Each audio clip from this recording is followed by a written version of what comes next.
L'histoire commence alors qu'une jeune fille se retrouve seule après qu'un groupe de gobelins a attaqué la calèche dans laquelle elle se trouvait. Les gobelins veulent mettre fin à sa vie, mais un mystérieux garçon arrive pour la protéger. Des années plus tard, on demande à notre protagoniste, Lost, s'il aimerait rejoindre un groupe de filles, et tout le monde est choqué d'entendre que la fille veut faire équipe avec lui. Lost étant lui-même choqué, la fille lui fait remarquer que son panneau demande clairement de recruter des gens pour son groupe. La fille insiste pour se joindre à lui et déclare qu'elle est une artiste martiale. Lost se présente comme une sorte de guérisseur, mais un employé de la guilde des aventuriers se précipite pour empêcher la jeune fille de faire la plus grosse erreur de sa vie. Elle s'appelle Amherst et prévient la jeune fille, nommée Narsena, de ne pas rejoindre le groupe de Lost. Amherst révèle que ce type a reçu le surnom de « Lost l'incompétent ». C'est un guérisseur, mais il ne connaît que le sort de débutant appelé « guérir ». C'est un orphelin du labyrinthe et, comme les autres enfants sans parents, il a grandi en tant qu'aventurier. Pourtant, même après toutes ces années, Lost n'est pas capable d'utiliser un sort de soin de zone ou de soin élevé.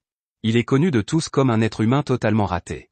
Malgré tout, Lost a réussi à rejoindre le groupe Lightning Sword, jusqu'à ce qu'il soit exclu pour son incapacité à utiliser la magie de désintoxication. Tout le monde sait à quel point il est incompétent, et personne ne l'invitait jamais à rejoindre son groupe. Amherst prévient que Narsena ne pourra jamais gagner d'argent si elle s'associe à Lost, mais Narsena révèle qu'elle a déjà beaucoup d'argent. Amherst panique en voyant la quantité d'argent que Narsena transporte, et elle explique que la plupart des aventuriers de cette ville sont des gangsters. Tout le monde a l'air plutôt menaçant, alors Amherst dit à Narsena de ne jamais montrer de telles sommes d'argent. Narsena la remercie gracieusement, et Amherst voit bien qu'elle est plutôt novice en matière d'aventure. Amherst propose à Narsena de la présenter à un groupe de débutants, mais la petite arnaqueuse lui répond qu'elle devra faire payer ses services à Narsena. Narsena rejette étonnamment l'arnaqueuse, car elle souhaite rejoindre le groupe de Lost depuis très longtemps. Lost et Narsena vont signer des papiers pour officialiser leur groupe, et Narsena fait un trou dans le crâne de Lost. Elle l'admire beaucoup pour une raison ou une autre, et elle est soulagée de le rencontrer à nouveau. La petite fille est surprise lorsque Lost lui demande de signer son nom, mais elle se ressaisit. Lost paie la cotisation à la guilde, et leur groupe est désormais officiel. Dehors, Lost explique que personne n'a jamais exploré la partie la plus profonde du labyrinthe de Mermy. Il y a encore beaucoup de mystères à l'intérieur, et personne ne sait même qui est le boss final. De nombreux aventuriers rêvent de trouver de grandes richesses à l'intérieur du labyrinthe.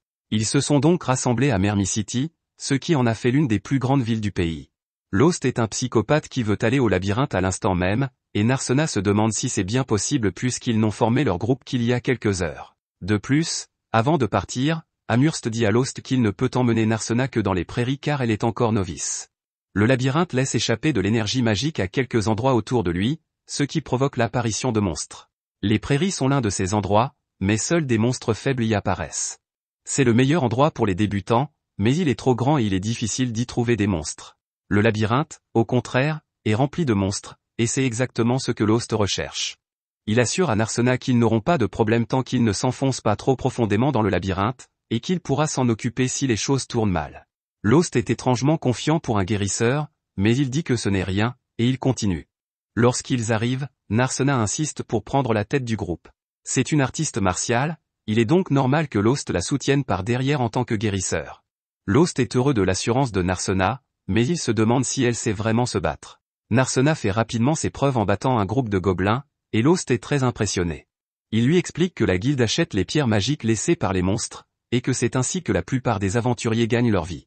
Les pierres sont précieuses car elles peuvent servir à beaucoup de choses, mais Lost lui fait remarquer qu'elle devrait déjà le savoir, même en tant que débutante. Malheureusement, les pierres magiques des gobelins ne valent pas grand-chose.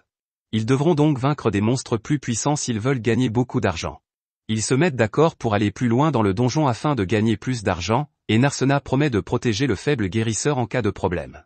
Quelques instants plus tard, c'est Lost qui protège Narsena en l'empêchant de tomber dans un piège. Il lui montre l'endroit où se trouvait sa tombe et lui explique qu'il a pu la sauver parce qu'il a remarqué les tuiles de couleurs différentes. Trouver des pièges est généralement le travail d'un voleur, et Narsena se demande donc comment Lost a pu le faire en tant que guérisseur.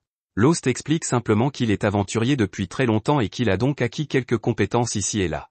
Plus profondément dans le donjon, les deux hommes aperçoivent un demi-orc, mais ils ne devraient pas se trouver à ce niveau du donjon. Les demi-orcs sont des démons de niveau intermédiaire, et leur corps robuste les rend très difficiles à battre. Leur puissance est égale à celle des monstres des niveaux inférieurs du labyrinthe, ils ne devraient donc jamais apparaître dans les niveaux supérieurs. Narsena se demande si c'est le moment de s'enfuir, mais Lost est persuadé qu'ils peuvent le vaincre s'ils travaillent ensemble. Lost ne veut pas la forcer, mais elle accepte étonnamment, car elle a confiance en son jugement. Narsena commence le combat, mais elle est surprise lorsque sa première attaque lui donne l'impression de frapper un mur de briques. Heureusement, la bête est plutôt lente, mais Narsena subit tout de même quelques dégâts. Le combat se dégrade rapidement pour elle, car elle est acculée, mais la bête n'est étonnamment pas en mesure de l'achever. À ce moment-là, Narsena est stupéfaite de voir que Lost l'a sauvée juste à temps en plongeant son épée dans la poitrine de l'ORC. Lost est heureux de voir que Narsena va bien, mais elle ne peut que se demander si Lost n'est vraiment qu'un guérisseur. Lost balaie à nouveau la question et explique que ses années de travail en tant qu'aventurier lui ont permis d'apprendre quelques techniques de combat rapprochées. Narsena dit que son attaque ne semblait pas être une technique simple, mais Lost la distrait en lui faisant remarquer qu'elle est blessée. Narsena ne s'inquiète pas trop, mais Lost est un guérisseur dans l'âme, et il sait que même les plus petites blessures doivent être soignées. Narsena insiste sur le fait qu'elle va bien, mais Lost la soigne quand même. La pierre magique laissée par l'ORC est beaucoup plus grande que celle des gobelins et possède un pouvoir magique bien plus important. Cela signifie qu'elle vaudra une belle somme d'argent. Lost explique qu'il a vu ce qu'il voulait voir de Narsena en termes de capacité de combat. Ils ont également gagné une bonne somme d'argent et peuvent donc rentrer chez eux, mais il laisse la décision à Narsena. Elle dit qu'elle peut encore se battre, et ils repartent chasser. Ensuite, Amherst est stupéfait de voir le nombre de monstres qu'ils ont vaincus en une seule journée. Amherst se rend compte que Lost a dû emmener la novice dans le labyrinthe, et le pire, c'est que le fait qu'ils aient une pierre orque signifie qu'il l'a emmenée au niveau intermédiaire. Lost la corrige en expliquant qu'ils ne sont allés qu'au niveau supérieur. L'ORC n'aurait pas dû être là, mais cela correspond à ce que les autres aventuriers ont dit aussi. Les supérieurs ont également été très occupés ces derniers temps, Amherst pense donc qu'il se passe quelque chose dans le labyrinthe. L'humeur d'Amherst change rapidement et elle est heureuse de les payer pour leurs pierres. Narsena est bizarre de la voir si excitée, alors Lost lui explique que les employés de la guilde reçoivent une augmentation de salaire lorsqu'ils achètent des pierres magiques. Cela n'est vrai que pour les aventuriers dont ils sont responsables, ce qui signifie que plus ils gagnent, plus Amherst gagne. Lost est choqué par le montant de la prime, et Amherst doit lui rappeler de la partager avec Narsena. Lost n'oublierait jamais, mais il est surpris parce que, même après avoir partagé, c'est encore 10 fois plus que ce qu'il a jamais gagné. Lost tombe dans une profonde dépression lorsqu'il réalise ce que cela signifie. Amherst explique à Narsena qu'il s'est fait avoir lorsqu'il était membre du groupe Lightning Sword, et qu'ils ne lui ont jamais donné sa juste part des récompenses. Narsena est furieuse et demande à la guilde de faire quelque chose. La décision revient à Lost, qui décide d'aller de l'avant parce qu'il est heureux avec son nouveau groupe et qu'il veut oublier l'ancien. Le couple s'en va, mais un homme mystérieux les observe. Plus tard, la vie d'Amherst compte joyeusement tous ses gains, mais elle est surprise par l'homme. Anzom est son patron, et il espère simplement qu'Amherst n'a pas aidé Lost à trouver un nouveau groupe. Amherst explique qu'elle n'a pas le pouvoir de persuasion nécessaire pour convaincre quelqu'un de rejoindre le groupe de Lost. Au lieu de cela, c'est juste une fille qui a vu quelque chose de spécial en Lost. Anzom semble savoir qui est cette fille aux cheveux bleus, mais cela l'inquiète pour une raison ou une autre. Ce soir-là, Lost est surpris d'apprendre que la nouvelle de l'arrivée d'un nouveau membre dans son groupe a déjà fait le tour de la ville. L'incompétent Lost est assez connu, et le fait qu'il ait trouvé un imbécile pour rejoindre son groupe n'est pas anodin. Lost se prépare à réserver une chambre, et Narsena est effrayé à l'idée de partager une chambre avec Lost. Lost décide qu'ils doivent dormir dans des chambres séparées, mais cela semble décevoir Narsena. Ils se rendent tous deux dans leur chambre pour la nuit, et Narsena se remémore le moment où elle a été guérie. Il s'avère que Narsena était la fille dans le carrosse, et que Lost était le gars qui l'a sauvée. Elle était reconnaissante après qu'il l'ait guérie, mais Lost s'est excusé de ne pas avoir pu faire plus. Narsena était étrangement positive, même si je suis presque sûr que les gobelins ont mis fin à la vie de toutes les autres personnes qui devaient se trouver dans la calèche. Elle n'avait pas l'air de s'en soucier et s'est jurée de devenir une aventurière. Narsena voulait rejoindre le groupe de Lost un jour, et elle a promis de le protéger. Depuis, Narsena s'est entraînée très dur, et elle a attendu longtemps pour être avec Lost. Lorsqu'elle a appris que Lost avait été expulsé de son groupe, elle s'est immédiatement précipitée vers la ville. La petite harceleuse est heureuse de constater que son plan a parfaitement fonctionné. Elle a formé un groupe avec Lost et ils ont même vaincu un orc. Comme elle fait tout cela pour lui, elle déprime en pensant que Lost n'a même pas reconnu qui elle était. C'est compréhensible puisque son apparence a beaucoup changé, mais ce n'est pas tout ce qui a changé. Lost est beaucoup plus fort qu'avant, et il ne semble pas avoir besoin de sa protection. Narsena sort de sa dépression et se rappelle qu'elle a promis de protéger Lost quoi qu'il arrive. Remotivée, Narsena se prépare à aller se coucher, mais une chose lui échappe encore, elle ne comprend pas pourquoi les gens traitent Lost d'incompétent alors qu'il est très puissant. Un coup d'œil en arrière montre que l'ancien groupe de Lost était en très mauvais état après avoir été anéanti par un redoutable dragon. Lost a soigné la jeune fille, mais il n'a pas pu la désintoxiquer. Il lui a assuré que le poison disparaîtrait si elle se reposait un peu, mais cela n'a fait qu'énerver la jeune fille. Le groupe commença à se désagréger car le chef avait besoin d'eux pour le combat, mais la jeune fille n'était pas en état de se battre. Le groupe continua à se disputer parce que Lost leur avait dit qu'ils auraient besoin d'antidotes, mais qu'ils n'avaient pas les moyens de s'en procurer.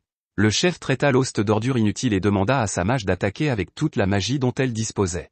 Sa boule de feu n'a fait qu'exaspérer la bête terrifiante, et le chef s'est senti frustré par l'incompétence de toute l'équipe. Il se rendit compte que personne ne serait capable de diriger un groupe de perdants, et il battit en retraite tout en recommandant à tous les autres de faire de même. Le mage a immédiatement pris la fuite, et Lost a aidé la jeune fille blessée. Par la suite, Lost fut exclu du groupe de l'épée de foudre. Il a été blâmé pour leur échec face à l'hydre, et il a été exclu parce qu'il était un mauvais soigneur. Lost a expliqué qu'ils avaient échoué parce qu'ils avaient tous bu la veille, mais cela n'a fait qu'aggraver les disputes. Le chef a décidé que la mage choisirait le coupable, mais elle a été intimidée, et la faute a été rejetée sur Lost. De retour dans le présent, Lost se réveille et pense que ce n'est pas la première fois qu'une telle chose lui arrive. Il y a 6 ans, le titre de guérisseur le plus incompétent de Lost était déjà bien connu. Cependant, Lost n'a jamais renoncé à devenir un grand aventurier.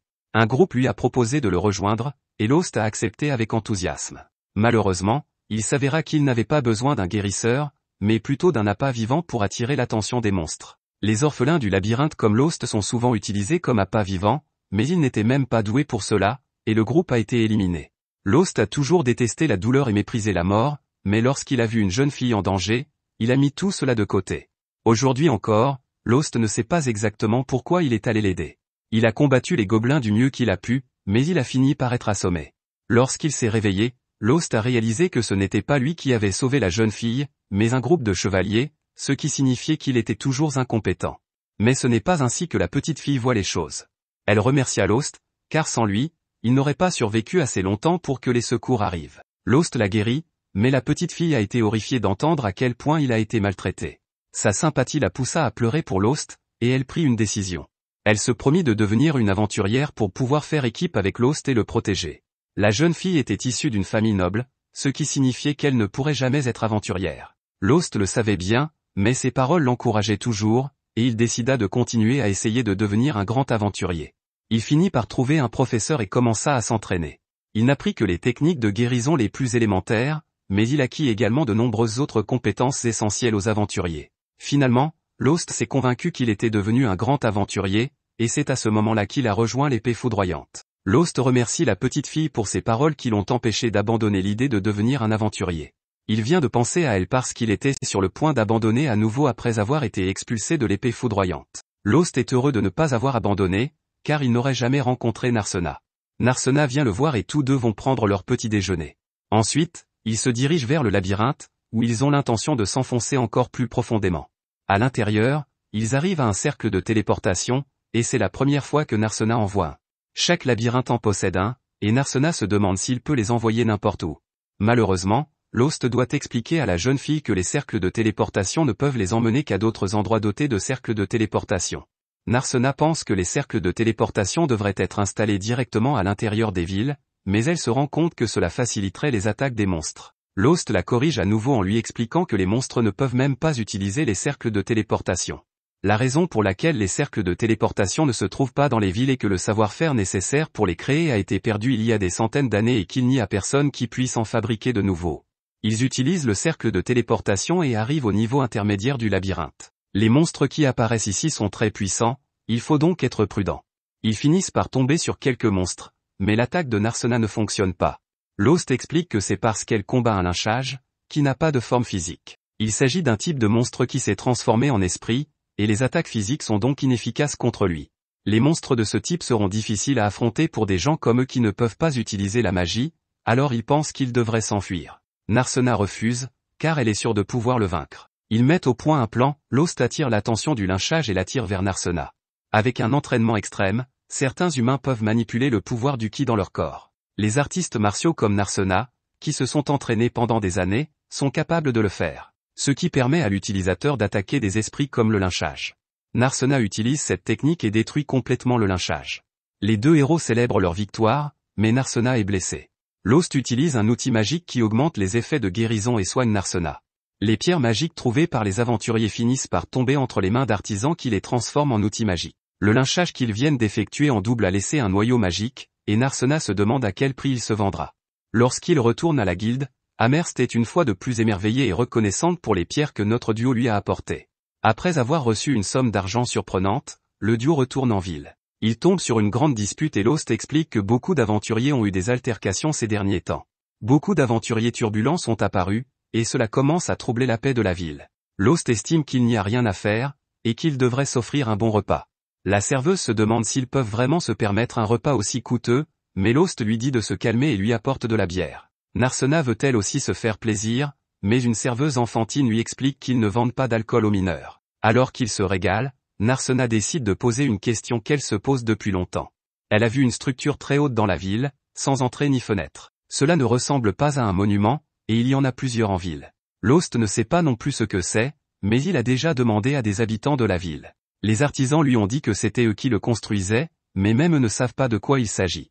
Ce qui est encore plus étrange, c'est que personne ne sait qui est le client qui paie pour cela. Le plan de la structure et le paiement ont été apportés par un agent, et même derrière cet agent, il y avait un autre agent. Il y a une série d'agents impliqués, ce qui montre clairement que la personne derrière tout cela ne veut pas être trouvée. Les structures ne dérangent personne et les gens ne s'interrogent donc pas vraiment. Lost pense qu'il devrait plutôt construire un mur d'enceinte, mais Narsena préfère que la ville soit ainsi. Lost fait remarquer qu'ils sont vulnérables à une invasion, mais Narsena dit étonnamment qu'il n'y a pas besoin de protection. Il y a plus d'aventuriers dans cette ville qu'elle n'en a jamais vu, et les voleurs et les monstres n'auraient aucune chance en cas d'invasion. Plus tard, ils s'endorment tous les deux pour la nuit. Narsena veut dire quelque chose à Lost, mais elle finit par se dégonfler.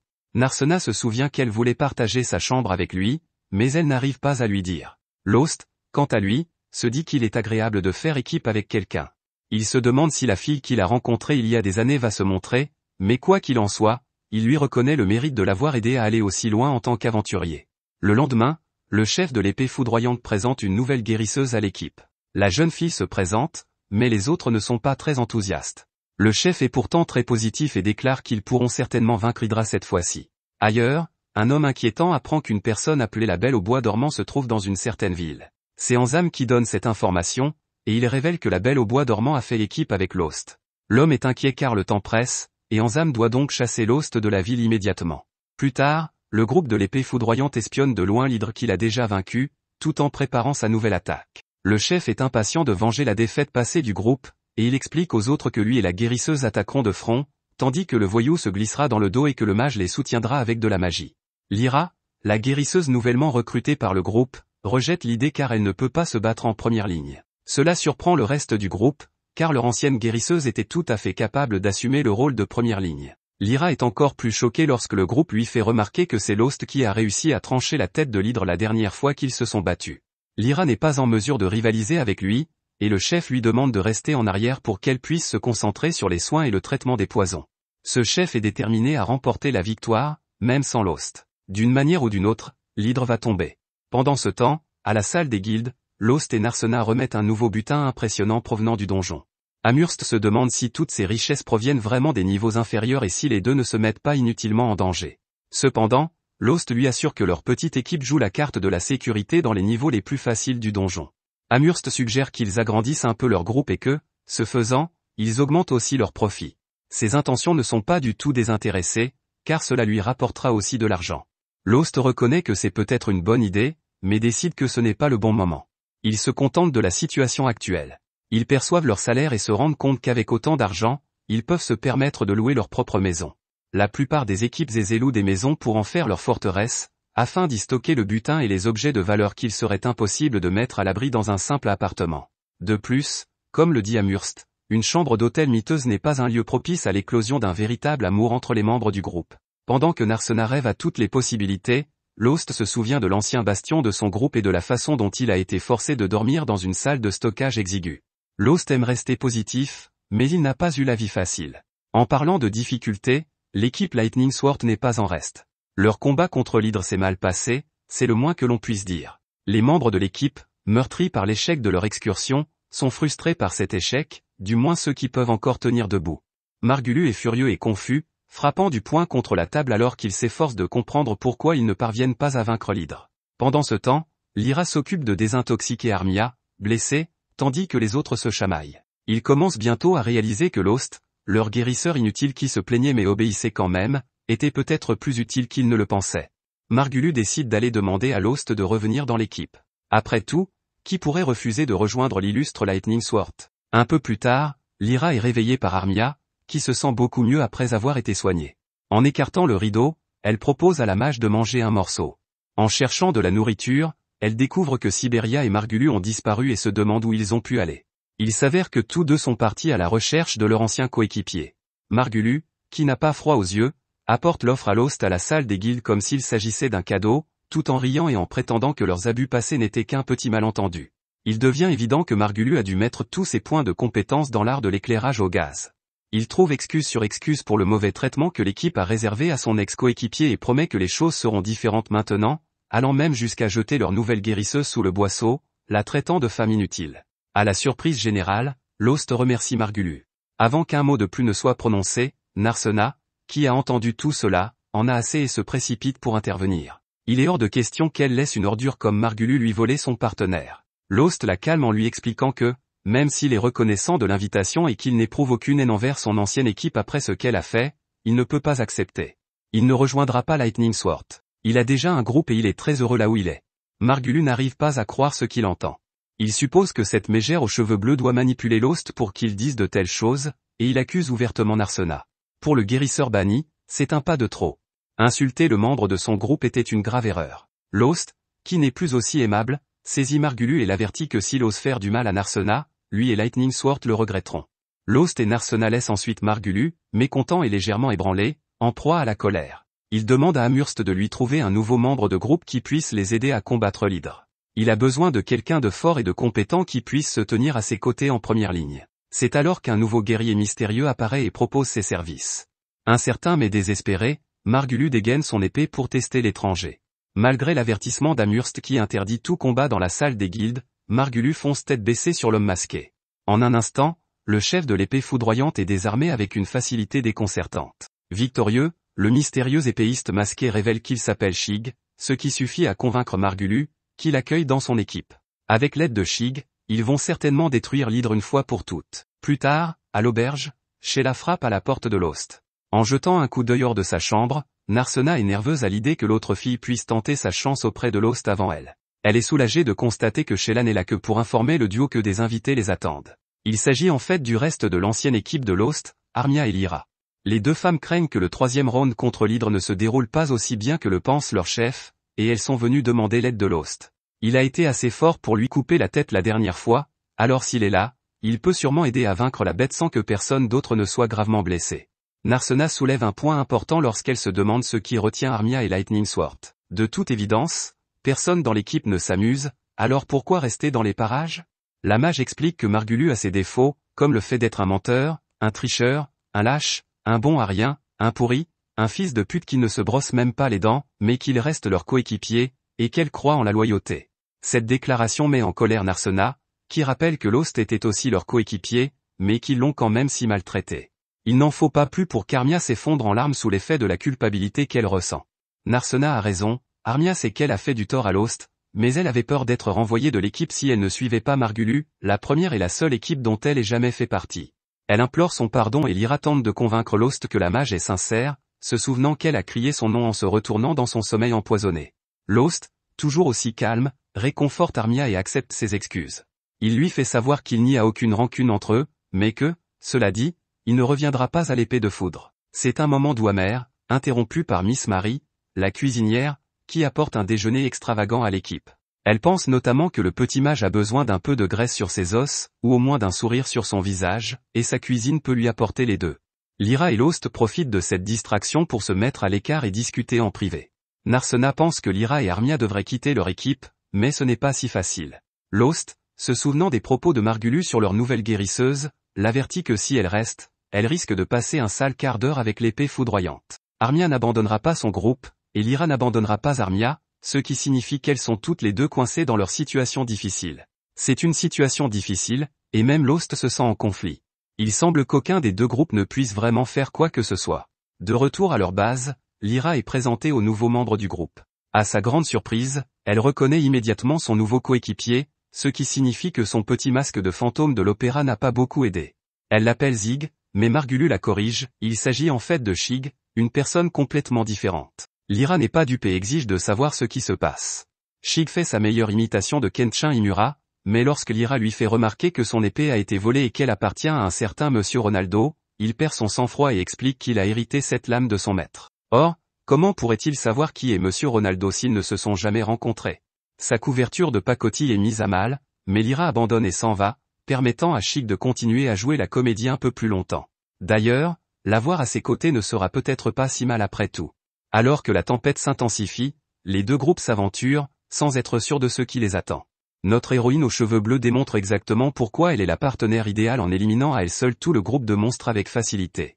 Lost est impressionné, mais Narsena est déjà impatiente de relever le prochain défi. Malheureusement, Narsena a perdu son ordonnance OIC et elle a faim, alors le prochain défi est le déjeuner.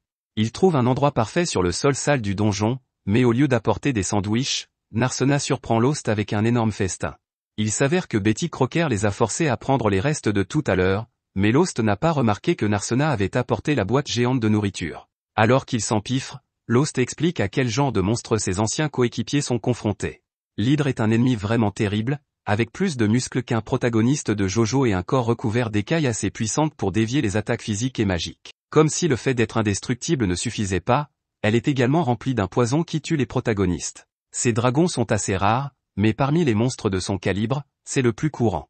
C'est pourquoi l'hydre a été longuement étudié par les aventuriers du passé, qui ont mis au point un certain nombre de méthodes pour en venir à bout. Son poison fait gicler le sang par les deux bouts, comme si l'on venait de manger un Taco Bell rempli de verre brisé, mais heureusement, il existe un antidote que l'on peut acheter. Mais heureusement, il existe un antidote disponible à l'achat. Il est cependant assez cher, et c'est pourquoi l'ancienne équipe de Lost n'en avait pas avant.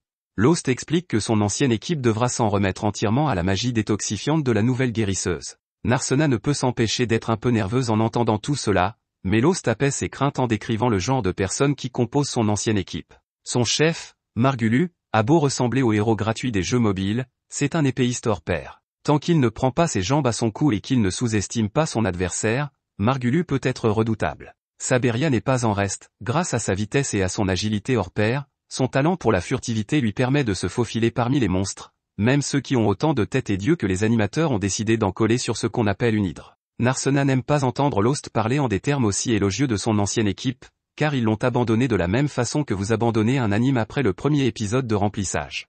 Cependant, Lost dit que le seul langage qu'il connaît est la vérité, alors Narsena garde ses opinions pour elle pour l'instant. Elle se contente de dire qu'elle est fatiguée de devoir affronter le même donjon jour après jour. Lost convient qu'il est peut-être temps de passer à autre chose, et Narsena évoque avec enthousiasme les marécages qui ne sont pas très loin. Pendant ce temps, nous rejoignons Lightning Sword. Ils sont au milieu d'un combat acharné contre l'hydre qui semble avoir été créé uniquement pour rappeler aux personnages secondaires qu'ils ne sont pas des personnages principaux. Margulu parvient à porter un coup tranchant à l'une des nombreuses têtes, et leur dernier membre, Shig, enchaîne avec un coup de taille qui manque de décapiter la bête. Poursuivant son avancée, l'épéiste de masse prépare un nouvel assaut, mais au moment où Salam atteint la bête, il recule et se replie. Margulu lui reproche de ne pas avoir terminé le travail, mais Shig répond en demandant si Margulu serait vraiment d'accord pour qu'il s'approprie toute la gloire. Il pense que, Margulu l'homme trophée, mérite ce trophée pour lui-même. Après tout, Margulu le tueur d'Hydra, sonne mieux que tous ces autres surnoms stupides. Désireux que j'arrête de me moquer de lui, Margulu fonce tête baissée sur le monstre, mais il est rapidement renvoyé après son attaque téméraire. Lyra est occupée à soigner leur voyou, mais elle n'arrive pas à croire que leur chef au cerveau dérouté fonce droit sur le monstre. Il n'a aucune chance parce que le dragon est en fait un char d'assaut ambulant avec plus de points noirs que le dos de Saberia. Lyra continue de se plaindre, mais Saberia lui répond qu'il est comme ça, qu'elle aime les mauvais garçons et qu'elle trouve sa stupidité plutôt charmante. Une fois ses blessures guéries et son terrible choix d'homme fait, la coquine s'empresse de retourner faire d'autres mauvais choix de vie.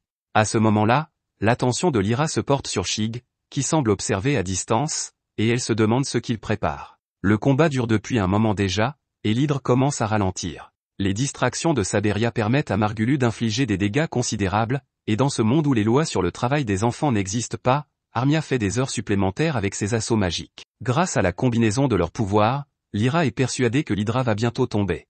Ses espoirs sont anéantis lorsque l'hydre envoie un énorme rocher dans la poitrine de la petite ouvrière, qui aimerait maintenant assembler des Nike comme les autres enfants. Armia est terrifiée de voir que le monstre a maintenant fixé son regard sur elle. Elle pousse un cri à glacer le sang lorsque le monstre se rapproche d'elle, et les choses prennent une tournure sombre lorsque quelque chose d'étrange commence à se produire. Une substance sombre, semblable à de la fumée, commence à émaner de son corps. Personne ne peut l'identifier jusqu'à ce que Shig souligne qu'il s'agit de la peur. Il s'avère que la peur est exactement ce dont se nourrissent les monstres comme l'hydre pour devenir plus forts. Ce qui est étrange, c'est que la peur n'est généralement pas visible à l'œil nu. L'équipe se rend rapidement compte qu'elle a été entourée par la fumée qui s'échappe de toutes parts. Lyra est choquée de constater qu'il s'agit de mana, une chose que l'on ne trouve que dans les parties les plus profondes du labyrinthe. Mana, peur, quoi que soit cette brume, l'hydre l'absorbe avec avidité et commence à se transformer.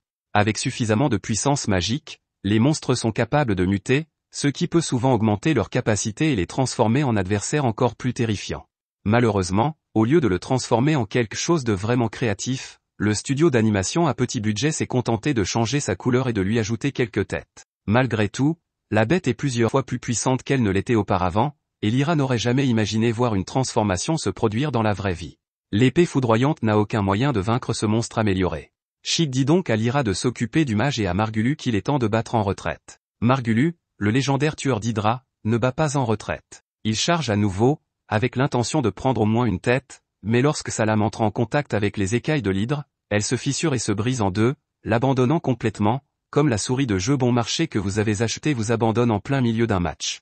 Sans défense, Margulu a failli trouver un nouveau foyer au fond de la gorge de l'hydre, mais Lost apparaît pour le sauver juste à temps. Margulu est choqué de voir son ancien coéquipier, mais il n'a pas le temps de parler. Avec l'aide de Narsena, les deux hommes parviennent à repousser l'hydre, mais Lost est attendu ailleurs. Shig fait remarquer que Lost n'est qu'un simple guérisseur et l'envoie soigner Armia pendant qu'il retient la bête. Lyra a utilisé tous ses points de personnages secondaires et ne peut donc plus aider leur mage déchu. Heureusement, Lost arrive avec de nombreux jetons d'armure d'intrigue et utilise son humble capacité de guérison sur Armia. Lyra s'exclame que le sort de soin de base est loin d'être suffisant, mais elle est stupéfaite de le voir utiliser un autre soin, puis un autre encore. Lyra est confuse et se demande si Lost n'est pas en train de dérailler en disant « soigner » plusieurs fois, mais Saberia explique que Lost fait simplement ce qu'il fait toujours en superposant les soins. Même le Golden Boy dit que c'est assez courant pour Lost, mais pour Lyra, cela n'a aucun sens. Mettre un pansement sur une blessure est utile, mais en mettre 10 par-dessus le premier n'accélère pas la cicatrisation. Heureusement, le réveil d'Amira, grâce à Lost, donne tort à ce je sais tout. Lyra ne peut que se demander qui est vraiment Lost, et Armia le remercie de l'avoir maintenu en vie pour qu'elle ne soit pas renvoyée pour avoir quitté le travail plus tôt. Non loin de là, Shig fait ce qu'il peut pour arrêter l'hydre, mais il semble que le monstre ait attendu Lost, comme s'il se souvenait de lui et voulait se venger. Heureusement, Narsena et Shig sont là pour l'aider, et les trois se préparent au dangereux combat qui les attend, tandis que les autres se tiennent à l'écart et décident d'observer les véritables héros se mettre au travail. Le grand tueur d'Hydra ne se plaint pas non plus, mais seulement parce que son épée est cassée, et non parce qu'il est lâche. Le combat intense commence lorsque Narsena donne un coup de poing paralysant et que Lost profite de l'ouverture qu'elle lui offre. Pendant ce temps, la grande épée de Shig tranche une tête d'un seul coup. Margulu est choqué de voir que sa lame ne s'est pas brisée, mais Lyra explique qu'il s'agit d'une épée magique. Margulu est stupéfait car il a entendu parler de cette lame légendaire, et elle est bien meilleure que sa pathétique épée dont sa petite amie se moque toujours. C'est alors qu'une erreur coûteuse de Narsena voit une de ses frappes contrée par l'hydre, et qu'elle est projetée au sol. Fait troublant, le monstre ne l'attaque pas, mais semble la prendre en otage et met Lost au défi de l'affronter en un contre un. Lyra intervient en expliquant que les monstres ne deviennent pas seulement plus forts lorsqu'ils se transforment en de légères variations d'eux-mêmes, ils deviennent aussi plus intelligents. Ce monstre a maintenant plus d'intelligence dans une tête que tout le groupe, et son cœur est plein de vengeance. Lost n'est pas un voyou, il dit à tout le monde de rester en arrière et il accepte le défi. Lost s'élance, mais la scène s'interrompt rapidement pour laisser place à un vieil homme déçu. Lorsque nous revenons au combat, nous constatons que Lost a été vaincu. Même si le dragon a 1 million de points de QI, il n'hésite pas à se défouler sur les nuls, et il nargue Lost en poussant un cri de guerre. Lost espère seulement que le dragon ne va pas commencer à le taquiner, et il tend la main à son fidèle coéquipier avant de perdre connaissance. Les autres tremblent de peur car ils n'ont plus d'autre choix, mais le corps de Lost commence à battre. Tout le monde est choqué de voir notre héros trouver la force de se relever, cette fois en brûlant d'une terrible aura. Il s'avère que le mystérieux vieil homme n'a pas été déçu par la faiblesse de Lost, mais par le réveil de la puissance intérieure de Lost, qui aurait dû rester dans un sommeil éternel. C'est alors qu'une corne incandescente jaillit du front de Lost, sous l'effet d'une soudaine poussée de puissance. Le dragon sent immédiatement le danger et s'approche pour mettre fin au combat, mais il est trop tard. D'un seul coup, Lost détruit l'hydre, la réduisant à sa plus simple expression avant de s'effondrer, inconscient. Lorsque notre guérisseur OP préféré se réveille, il trouve une Narsena très inquiète penchée sur lui. Heureusement, Lyra était là pour le guérir, mais elle lui rappelle qu'une telle magie ne pousse pas sur les arbres et qu'elle lui enverra sa facture plus tard, et qu'elle risque de lui faire plus mal que l'hydre. Elle lui demande ce que signifiait cette histoire des « excitations », mais Lost n'a aucune idée de ce dont elle parle. Quoi qu'il en soit, ses anciens coéquipiers ont changé d'attitude plus vite qu'on ne change de vêtements après avoir réalisé qu'on ne s'est pas douché depuis une semaine. Margulu est ravi de constater que son bon ami Lost est si fort, et il est convaincu qu'avec lui à leur côté, il pourrait même battre le maître du labyrinthe en personne. Saberia lui rappelle que personne n'a encore vu le maître et lui dit qu'il devrait ralentir un peu. Pour l'instant, ils peuvent vendre toutes les pierres magiques qu'ils ont récoltées après avoir vaincu l'hydre. Un tel butin réparti entre 3 suffit à les rendre tous assez riches. Lost fait remarquer que plus de 3 personnes ont aidé, mais ce n'est pas ainsi que fonctionne l'épée de foudre. Margulu estime que les 2 débutants de l'équipe n'ont pas fait assez pour mériter leur part, et il pense que Narsena n'est que le trophée Wefu de Lost. Margulu déclare alors que lui, le voyou, et Lost peuvent réclamer le prix pour eux-mêmes. Même la pauvre Armia n'est pas incluse car, après tout, le travail des enfants est bon marché. Le maléfique Margulu va même jusqu'à suggérer qu'Armia ne se réveillera peut-être jamais, et qu'il ferait mieux de la vendre pour gagner un peu d'argent, vu son inutilité en tant que mage. Narsena en a rapidement assez de cette sombre tournure des événements et assomme Margulu d'un solide coup de poing. Le trophée déchu commence à se plaindre que les membres de la guilde n'ont pas le droit de se battre entre eux, et il exige que les autres témoignent contre Narsena. Bien entendu, les personnes qu'il vient d'énerver n'ont rien vu et n'ont rien à témoigner. Heureusement pour lui, sa coéquipière est là pour le soutenir, et elle dit qu'elle fera savoir à la guilde qu'il collabore pour enfreindre la loi. Chic change d'avis et déclare qu'il a peut-être vu quelque chose après tout. Cependant, aux grandes dames de Margulu, il révèle que ce qu'il a vu, c'est quelqu'un qui tente de trafiquer une jeune fille. Lyra est d'accord, un pervers a certainement essayé de vendre une personne inconsciente, un crime diabolique qui mérite d'être puni, même dans un monde animé fictif. Chic dit qu'il ne peut pas laisser passer ça, et Margulu est choqué quand il fait allusion à sa véritable identité. Par la suite, Margulu et Saberia reçoivent leur juste tribut et sont attachés comme on l'est lorsqu'on regarde un anime et que ses amis veulent passer du temps ensemble. Shig enlève son petit masque qui ne cache absolument rien pour révéler sa véritable identité, son vrai nom est Zik, une surprise absolue de la part des animateurs. Il s'avère qu'il est un aventurier de la Guilde royale des aventuriers, ce qui n'est pas rien. Il explique qu'en tant que membre de la Guilde royale, il est chargé de surveiller les autres aventuriers et de protéger la ville, un travail habituellement réservé aux aventuriers locaux, qui font défaut depuis quelque temps. Lorsqu'il est arrivé pour enquêter, il est immédiatement tombé sur Lightning Sword et, depuis, il les surveille de près, derrière son déguisement parfait. Zik était complètement méconnaissable derrière le masque, et il a été témoin de beaucoup de choses. Il n'est donc pas surprenant que Margulu et Saberia soient jugés inaptes à la guilde et qu'ils soient expulsés de l'association. Il est probable que ces deux-là finiront par passer leur vie aux travaux forcés, à nettoyer de l'huile pour bébé après chaque fête de Didi. Ils commencent à se plaindre, mais Lost les ignore et demande à parler à Zik en privé. Étonnamment, il demande que ses anciens coéquipiers soient épargnés pour une raison ou une autre. Lost explique qu'autrefois, ces deux-là étaient de bons aventuriers avec des rêves et des aspirations, mais qu'ils ont été corrompus par l'idée d'être les meilleurs. Ils sont peut-être assoiffés de richesse et de statut social, mais ils ne sont pas vraiment mauvais, juste égarés et perdus. Le discours de Lost fonctionne bien mieux que le mien lorsqu'il s'agit d'échapper à une contravention pour excès de vitesse, si bien que Zik accepte et les libère tous les deux. Cependant, il s'assure qu'ils comprennent qu'il pourrait toujours les surveiller, mais qu'ils ne le sauront jamais car il portera à nouveau son masque. Les deux chanceux n'ont pas besoin d'être convaincus et s'enfuient rapidement, espérant sortir définitivement de l'histoire. Zik explique que même s'ils avaient été expulsés, ils continueraient à être sournois, essayant de faire du trafic humain avec tous ceux qu'ils rencontreraient. Ainsi, en tant qu'aventurier, la guilde peut garder un œil sur eux. Mais Amherst n'en est pas si sûr. Il aurait été facile de surveiller ces deux-là dans la capitale, où les aventuriers de haut niveau cachent leur identité à l'aide de déguisements sophistiqués, mais ici, ce n'est qu'une petite ville et ils n'ont pas ce genre de ressources. Zik est d'accord et lui propose de rester un peu pour s'assurer que les choses restent au même niveau par ici. Après tout cela, Narsena ne se sent pas très bien dans ce qui vient de se passer. Elle regrette d'avoir convaincu Lost d'aider ses anciens coéquipiers, mais Lost n'est pas inquiet. Il a peut-être encore des sentiments pour son équipe, mais il est satisfait de la façon dont les choses se sont terminées et n'a pas de regrets. Il remercie Narsena et lui demande de rester sa partenaire, ce qu'elle accepte volontiers. Ce soir-là, Zik et Lyra discutent de sa véritable mission. Zik explique qu'il est venu enquêter sur la ville à la lumière de toutes les mutations en cours, comme l'hydre qu'ils viennent d'abattre. Il s'avère que Zik a utilisé un autre déguisement en plus de l'ancien pour se cacher des hautes sphères, une moustache, qui a pratiquement effacé son existence de la surface de la Terre. Grâce aux informations qu'il a recueillies, il pense que la guilde des aventuriers est directement responsable des mutations, et il soupçonne même le chef en charge d'être derrière tout ça. Il demande à Lyra de l'aider et de former un groupe ensemble, comme au bon vieux temps. Lyra, bien qu'hésitante, accepte à une condition, Armia, la mage, doit rejoindre le groupe.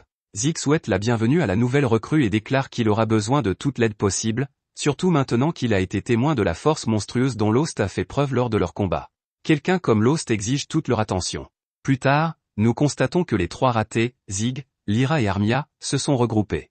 La jeune mage semble assez secouée après avoir fait autant de travail d'enfant, et Lost la félicite, ainsi que les autres, d'avoir fait équipe.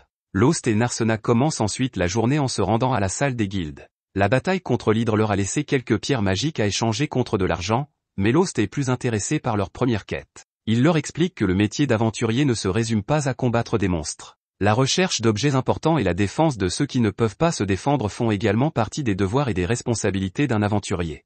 Il souhaite que Narsena acquiert le plus d'expérience possible, et celle-ci manque de s'évanouir lorsqu'elle réalise à quel point il tient à elle. À la guilde, le couple est accueilli par des regards étranges et venimeux de la part des autres. La nouvelle de la victoire de Lost sur l'hydre semble s'être répandue, et il prévient sa partenaire que des salauds pourraient vouloir voler leur pierre magique. L'un d'entre eux, Marnell, s'approche de Lost et lui demande s'il a un moment pour parler. Devant l'hésitation de Lost, Marnell dit au reste de ses acolytes d'aller casser des cailloux, pour qu'ils puissent avoir une conversation plus personnelle. Lost détermine que ce type ne veut pas de ces pierres précieuses, mais il est toujours surpris lorsque Marnell baisse soudainement la tête et s'excuse au nom de tous les aventuriers. Bien qu'ils sachent quel genre de type était Margulu, ils n'ont rien fait et n'ont jamais essayé d'aider Lost. Pour ne rien arranger, ils se sont même moqués de sa chevelure stupide et de sa personnalité insipide. Ils l'appelaient alors le Lost incompétent, et ne lui ont jamais accordé la moindre attention. Narsena est prête à lui mettre le pied à l'étrier et dit à Marnell qu'il ne suffit pas de s'incliner. S'il veut vraiment s'excuser, il doit polir l'épée de Lost et embrasser ses pierres. Marnell trouve que c'est allé trop loin, mais cela rend Narsena encore plus furieuse. C'est loin d'être comparable aux années et aux années que Lost a dû supporter leur manque de respect, mais c'est un bon début.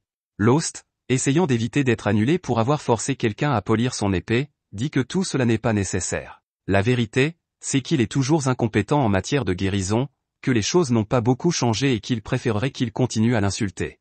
Les deux se mettent d'accord, et c'est comme si toute la tension s'était évaporée de la salle des guildes, donnant à nos héros l'occasion de vendre leur joli butin.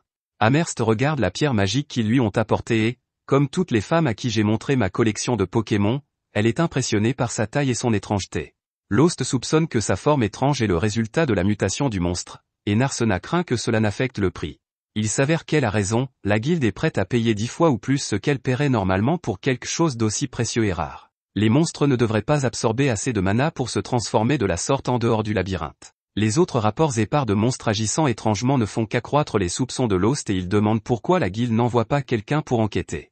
Avant qu'Amherst ne puisse répondre, Monsieur Anzom arrive, donnant l'impression d'être un personnage principal bien qu'il ne soit que le responsable de la guilde. Il leur demande de le rejoindre dans son bureau et, après avoir parcouru les rapports, mentionne que les transformations de monstres sont rares, mais pas inédites. Anzom explique qu'il est trop beau pour s'occuper de choses aussi insignifiantes, et que si Lost a peur, il est peut-être temps pour le guérisseur de quitter cette ville une bonne fois pour toutes. Narsena est plus qu'ennuyée par Monsieur Cul-de-Sac, et Amherst lui répond que c'est justement le genre de gars qu'il est. Elle évoque ensuite Monsieur Mist, l'actuel président de la guilde, un homme si vieux qu'il peut à peine quitter son propre bureau et trébuche souvent en montant à l'étage. Face au déclin mental évident de Monsieur Mist et sans avoir à passer par un processus de sélection compétitif, Anzom a pris les fonctions de président. Il a la réputation, parmi les autres employés de la guilde, d'être strict et sans état d'âme. Lost n'est pas intéressé par les potins du travail, il faut donc lui montrer toutes les quêtes disponibles. Narsena est consterné par le caractère dérisoire de certaines d'entre elles, comme celle où un homme veut juste aller pêcher dans le lac souterrain du labyrinthe et a besoin d'une escorte. Amherst, désireux d'obtenir plus d'argent, lui rappelle que tout travail avec une récompense est un travail qui vaut la peine d'être fait. Lost tombe alors sur une mission qui consiste à vaincre une bande de monstres. Narsena se réjouit de l'idée d'une mission digne de ce nom, mais Amherst lui dit que ce n'est pas possible. Il s'avère qu'un phénix se trouve dangereusement près d'un cercle de téléportation qu'il devrait traverser. La quête leur rapporterait beaucoup d'argent, mais pour un guérisseur et un artiste martial, essayer de combattre un phénix, c'est du suicide. Ils n'ont pas d'attaque à longue portée, donc pour qu'ils acceptent la quête, ils doivent avoir au moins un guerrier, un mage et un soigneur qui peut utiliser des soins de zone. S'ils veulent vraiment vaincre la bête et obtenir l'énorme récompense, ils auront besoin d'aide. Nos deux héros s'enthousiasment lorsqu'ils réalisent qu'ils connaissent les trois parfaits aventuriers qui ont récemment formé un groupe. Lyra et Zig sont intéressés par le travail, Lyra ayant l'audace de chuchoter à propos de Lost juste devant lui, comme s'il avait perdu l'ouïe. Elle dit à Zig que c'est une bonne occasion d'observer le guérisseur banni, puisque c'est la raison pour laquelle il est resté dans les parages. Il demande ensuite à Armia ce qu'elle en pense, Mais la petite magicienne est trop occupée à se demander pourquoi ses choix de vie l'ont amenée à rejoindre ses perdants. Armia décide de faire ce qu'il pense être le mieux et dit qu'elle est simplement surprise que Lost veuille à nouveau faire équipe avec elle après qu'elle l'ait, top 10 anime trahi. Notre héros est prompt à pardonner et à oublier, et il ne garde aucune rancune envers son ancienne coéquipière. Ils n'ont plus qu'à se tourner vers l'avenir, et cet avenir consiste à faire équipe pour botter quelques phénix. La bande se met au travail pour préparer la journée du lendemain, qu'il s'agisse de s'occuper de la paperasse de la guilde, de rassembler les fournitures ou d'acheter l'équipement nécessaire. Lost et Narsena sont sur le point d'aller chercher des potions quand elle est soudain prise dans les bras d'un inconnu torse nu. Faire peur à un combattant est un bon moyen de se faire lancer de l'autre côté de la rue, et Narsena se libère et prend un coup, avant de réaliser qu'il s'agit de quelqu'un qu'elle connaît. Mademoiselle Ralma se présente comme une enchanteresse et aventurière de premier plan, connue sous le nom de « Dieu du feu », un surnom terrible qu'elle s'est choisi.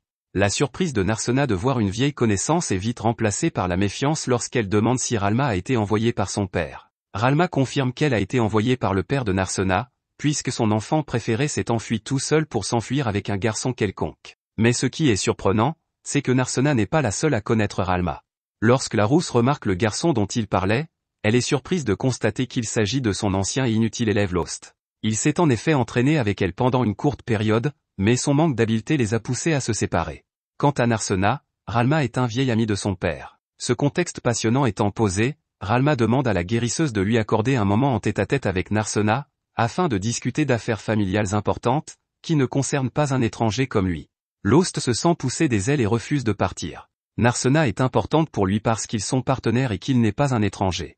Si Ralma est là pour la ramener à son père, comme il le soupçonne, alors il n'ira nulle part. Ralma, amusé par l'audace de son ancien disciple, lui demande s'il pense pouvoir vraiment l'arrêter. Lost lui dit de « juste essayer », et le légendaire « Dieu des flammes » envoie alors la boule de feu la plus lente de l'histoire de l'anime du bout de sa fourchette. Lost l'esquive facilement et la seule victime du feu est la cuisse de dinde de quelqu'un d'autre. Narsena tente de calmer le jeu en expliquant qu'elle ne s'est pas vraiment enfuie, mais qu'elle a plutôt oublié de dire à qui que ce soit qu'elle partait. Elle a tout de même laissé un mot, qui disait simplement qu'elle partait retrouver son « grand frère », Lost, et qu'elle lui disait de ne pas s'inquiéter. Pour une raison ou pour une autre, elle pensait que son père serait soulagé d'apprendre que sa jeune fille impressionnable s'enfuyait sans un mot pour courir après un homme étrange. Ralma demande une explication pour son comportement tout à fait étrange, et Narsena hésite parce que la vérité est un peu gênante. Narsena est trop gênée pour révéler qu'elle avait des espions qui surveillaient Lost depuis longtemps, des yeux et des oreilles qui ne signalaient pas seulement ses déplacements et ses actions, mais aussi le fait qu'il avait été expulsé de Lightning Blade. Comme toute bonne traqueuse, Narsena a saisi sa chance et l'a saisie. Lost, voyant le malaise de sa partenaire, lui dit qu'elle devrait peut-être aller voir son père, d'autant plus que pour être aventurier, il faut l'autorisation de ses parents. Narsena est un peu blessé et effrayé de l'entendre dire cela, surtout parce que son père pourrait refuser et qu'il risquerait de ne plus jamais se revoir. Ralma met les choses au clair en disant que son père ne voit pas d'inconvénient à ce que sa fille devienne aventurière, mais qu'il craignait qu'elle ne revienne avec un petit ami minable. Tout ce que son père veut savoir, c'est si sa fille est en sécurité et si elle ne sort pas avec un spectateur d'anime. D'après Ralma, Narsena va bien, et elle lui dit de s'en remettre à elle pour convaincre son père. Cela fait, le dieu du feu demande à son stupide apprenti de lui apporter du vin pour qu'elle puisse parler de lui en privé. En tant qu'ancienne enseignante, elle se demande pourquoi Narsena est si captivée par un homme aussi incompétent que lui, mais Narsena prend la défense de Lost. Elle le défend en évoquant ses nombreux points forts et les compétences qu'elle a pu constater de visu depuis qu'elle fait équipe avec lui. Il est fort, sage et réfléchi, mais surtout, Lost est un homme bon, qui fait passer les autres avant lui, comme Narsena, qu'il a tout fait pour guider et aider à acquérir de l'expérience en tant qu'aventurière. Même si c'est elle qui est venue le sauver, elle s'est rendue compte, comme nous tous, qu'elle n'est qu'un fardeau, et l'idée de cela est plus qu'elle ne peut supporter. Ralma explique que Lost n'a jamais défendu personne de toute sa vie, à l'exception de Narsena. Il a changé grâce à elle, et il semble que ce soit pour le mieux. Ralma suggère à la jeune fille de rester encore un peu avec son amie guérisseuse et leur souhaite bonne chance pour la suite de leur voyage. Quant à elle, elle a sa propre mission. Monsieur Mist, le mystérieux président de la guilde, a des secrets que le dieu du feu compte bien révéler. Une fois les préparatifs terminés et les doutes écartés, l'équipe composée de Lyra la guérisseuse, Zig le sage, Armia la magicienne et, bien sûr, de notre guérisseur compétent préféré et de son compagnon de combat est rassemblée et prête. Il y a un pauvre phénix qui va se faire démolir. L'équipe se téléporte dans le donjon pour commencer sa chasse, et Narsena est prête à lancer les mains dès que ses pieds touchent le sol. Pour elle, c'est à vue, mais aucun phénix ne les attend, pas dans un espace aussi étroit. Se frayant un chemin à travers les couloirs étroits, La bande est en chasse, elle sait que sa proie ardente préférera les grands espaces, plus adaptés à un monstre volant de cette taille. La recherche prend fin lorsqu'il tombe sur une vaste caverne. Bordée de piliers brisés et surmontée d'un haut plafond, Armia et Narsena sont surprises de constater que même au plus profond du labyrinthe, il existe des espaces aussi vastes. Lyra se souvient qu'il s'agit probablement de la zone dont elle a entendu parler, on raconte qu'un nouveau chemin a été découvert dans les environs, une partie du labyrinthe qui n'a pas encore été explorée par les aventuriers. Et comme tous les aventuriers le savent, au bout de chaque sentier inexploré du labyrinthe se trouve tout le trésor non réclamé que l'on peut désirer. L'enthousiasme de Lyra est contagieux, et les filles sont ravies à l'idée de la richesse et de la gloire. Mais Seg leur rappelle qu'il y a un problème, un gros monstre effrayant garde le chemin, et personne n'a encore réussi à le franchir, si bien que la guilde a mis sa tête à prix. En enquêtant sur les lieux, Lost découvre rapidement des signes de combustion parmi les décombres, et il en conclut que cela ne peut être que l'œuvre du phénix. Pour tester son idée, il prend une pierre et la lance plus profondément dans la caverne. Son rebondissement sur la roche se répercute dans les étendues sombres. Férocement territorial, le phénix attaque dès qu'il détecte un intrus, et Lost compte bien sur lui. Au moment voulu, le labyrinthe s'illumine d'un portail brillant au plafond. Il en sort une boule de feu qui fait le tour de la pièce avant de dévoiler ses ailes et de s'envoler. Le phénix est arrivé, et la bataille ne fait que s'intensifier. Pendant ce temps, au Guildhall, Amherst est occupé à ne rien faire lorsque la guerrière en maillot de bain franchit la porte d'entrée. Désespéré, Amherst accueille la rousse avec un sourire enjoué dans la branche de la guilde des aventuriers de Marmite. Ralma est un peu surpris par l'amabilité du personnel à l'égard des aventuriers. Mentant comme une arracheuse de dents, Amherst dit qu'il est naturel pour elle d'être gentille avec les aventuriers. La vérité, c'est que Ralma à moitié nue est la première femme qu'elle voit qui ne soit pas habillée comme une nonne ou une caissière de banque dans cette ville. Le peu qu'elle porte est manifestement fait de matériaux nobles, voire de qualité magique. Amherst sait reconnaître un équipement coûteux quand elle le voit, alors qui que soit la rousse, elle vaut certainement la peine d'être connue. Amherst pense qu'elle est une cible sur laquelle il est possible de gagner beaucoup d'argent, c'est pourquoi elle propose à Ralma de l'aider de toutes les manières possibles. Ralma ne perd pas de temps et demande à voir le président de la branche. Amherst, un peu inquiète, demande à Ralma si elle a un rendez-vous, ce qui n'est pas le cas. Elle demande à Ralma si elle a une recommandation, mais elle n'en a pas non plus. Amherst demande si Ralma n'est pas la fille ou la petite-fille du président, mais là encore, c'est non. Ralma révèle qu'elle est juste là pour tabasser le vieux monsieur président et mettre fin à ses jours. Amherst ne laisse pas cette folle le voir, et elle n'arrive pas à croire que Ralma s'est permis de tuer le maître de la guilde. Leur dispute attire l'attention de tout le monde et on assiste à la colère de la déesse du feu. Elle s'apprête à tout brûler et à voir ce qui sortira des cendres. Heureusement, Anzom, l'aspirant héros, est également présent. Il prend Ralma au dépourvu et ramène les choses à la température ambiante. Il sait exactement qui elle est et de quoi elle est capable, et Anzom pense qu'une conversation civile dans son bureau serait préférable. Dans le labyrinthe, le combat contre le phénix fait rage, mais l'équipe se retrouve frustrée par la capacité de l'oiseau à voler, apparemment, ils sont connus pour cela parfois. Lost est tellement troublé qu'il rêve même d'abandonner son épée tchadienne et de prendre un arc pour une fois. Narsena est au moins rassuré par le fait que tant que le phénix reste hors de portée, il ne peut pas les blesser. Ils ne peuvent peut-être pas l'attaquer, mais il ne peut pas non plus les attaquer. Insulté, le phénix lance un éclair de flamme sur la bimbo aux cheveux bleus qui ose envahir son espace. Lost la sauve de l'explosion juste à temps. Comme si ce n'était pas évident, il explique que son bec, ses serres et son corps brûlant ne sont pas les seules armes dont dispose le phénix. Ses attaques les plus dangereuses sont ses boules de feu. Personne n'est plus déçu que Narsena, car elle n'a plus aucun moyen de le frapper à mort. De retour à la guilde, Ralma a des questions à poser au président en exercice, et Anzom lui fait remarquer qu'elle n'est pas la seule, ces derniers temps. Il se souvient que Lost est venu il n'y a pas si longtemps pour parler du labyrinthe et du comportement étrange des monstres qui s'y trouvent. Anzom explique que Lost est un pleurnichard et qu'il a dit aux perdants d'aller se faire voir ailleurs. Heureusement pour l'intrigue de cette histoire, cela ne marchera pas avec le dieu du feu. Ralma veut juste savoir pourquoi la population de la ville est composée de voyous et de mécréants. Même la salle des guildes ressemble à une conférence des méchants de Batman, tant il y a de types louches. Ralma sait que c'est la guilde qui les a invités, et elle veut savoir pourquoi. Elle veut aussi savoir ce qu'il en est des piliers mystérieux et certainement liés à des rituels qui se trouvent un peu partout dans la ville. L'intuition féminine et le bon sens lui disent qu'il y a quelque chose de louche ici, et qu'il est impossible qu'il ne sache pas la vérité, ou pire, elle soupçonne Anzom d'être à l'origine de tous ces mensonges. Dans une petite ville du labyrinthe comme Marmet, la guilde a une autorité absolue, ce qui signifie que l'homme en charge de la guilde est en quelque sorte le roi de la ville. Le roi Anzom nie tout et plaide le cinquième. Il affirme qu'il n'a aucune idée de ce qui se passe ou de ce qu'elle raconte. Il n'est qu'un humble et ignorant président de guilde, et comme il le dit lui-même, il n'est qu'un acolyte. Ralma s'énerve, car elle en a assez de le voir jouer les idiots.